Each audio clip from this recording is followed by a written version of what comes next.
My name is Elena Hayes. I'm 35. And yeah, I'm a billionaire. 6 months ago, my husband disappeared in the middle of the night. No warning. No explanation that he left only one thing behind. Divorce papers. Even my father said, "Don't wait for him. Men like him always leave." He called my husband a nobody. Said he was never worthy of our family name. But I didn't sign. Because the man I loved. He would never just walk away like that. Not without a reason. And then, 6 months later, I saw him again. At one of my own construction sites. Wearing dirty work clothes. Carrying cement. Like a regular laborer. And when he finally told me the truth, everything inside me just froze. Before I tell you what really happened, make sure to like, subscribe, and drop your country in the comments. Now listen. People think money solves everything. Trust me, it doesn't. Sometimes it just makes everything worse. I was born into power. My father built one of the biggest real estate empires in the country. By 30, I was already running a huge part of it. Magazines called me successful. Newspapers called me unstoppable. But honestly, none of that mattered to me as much as my family. And especially, my husband. His name was Daniel. He was nothing like my world. No money. No connections. No status. The first time my father met him, he smiled politely, but later told me, people like him don't belong in our world. But Daniel, he didn't care about any of that. He was simple, kind, real, the kind of man who fixes things himself, who remembers small details, who could make our daughter laugh, even on the worst days. That's why I loved him. We were married for 7 years. Our daughter, Sophie, had just turned 5. From the outside, everything looked perfect. But inside my father's house, it was always tense. Every dinner felt like a quiet war. One night, after Daniel left the table early to put Sophie to bed, my father leaned toward me and said, "You still have time to fix this mistake." I looked at him like, seriously, what mistake? I asked. This marriage. Just like that.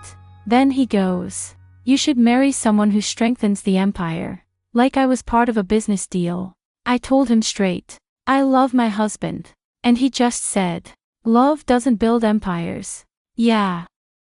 I never forgot that. Fast forward. That night. It was raining. I came home late from work and something felt off. Too quiet. No Sophie running to me. No Daniel. I walked into the living room and saw an envelope on the table. My name on it. I opened it. Divorce papers. Signed. My heart just dropped. I ran through the house. His clothes, gone. His phone, off. And Sophie, my daughter, was gone too. That night was chaos. Calls, panic, no answers. Then in the morning, my father shows up, looks at the papers, and just goes. So, he finally did it. Like it was expected. He told me to sign. Called Daniel a beggar again. But I refused. I said, I'm going to find him. And I meant it. Days passed. Then weeks. Then 6 months. Nothing. Until one day, I went to check one of our construction sites. Everything was normal. Noise, workers, machines. And then, I saw him. Across the site. Dirty clothes. Covered in dust. Carrying cement. But I knew instantly. It was Daniel. My heart started racing. I walked straight toward him. Faster. Faster. He turned, saw me, and froze. The bag dropped from his shoulder.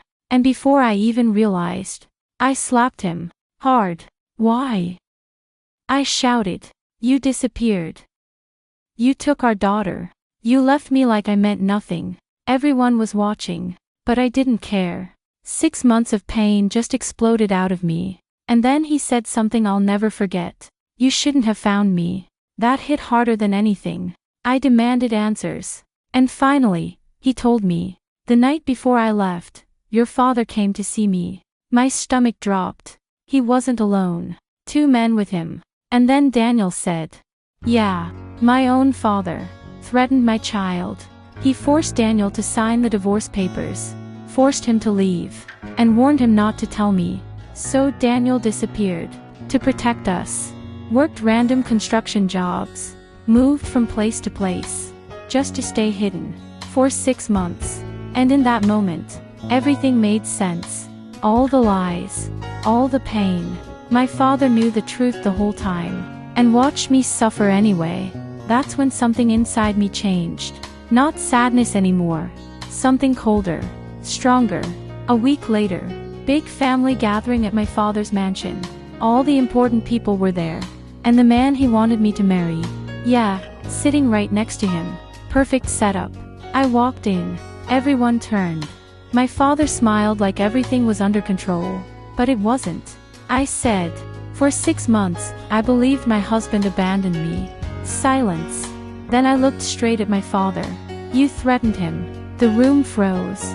Whispers everywhere. I told them everything. No drama. No shouting.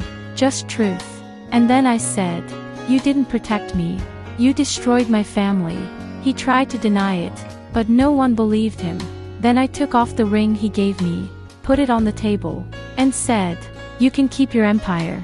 And then, I choose my family. I walked out. No hesitation. No looking back. Outside, Daniel was waiting. He looked at me like he wasn't sure if I'd really come. I asked him, are you ready to go home?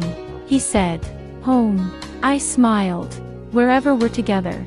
And we left. The mansion. The money. The control. All of it. Because the truth is simple. The man my father called worthless was the only one who ever truly loved me.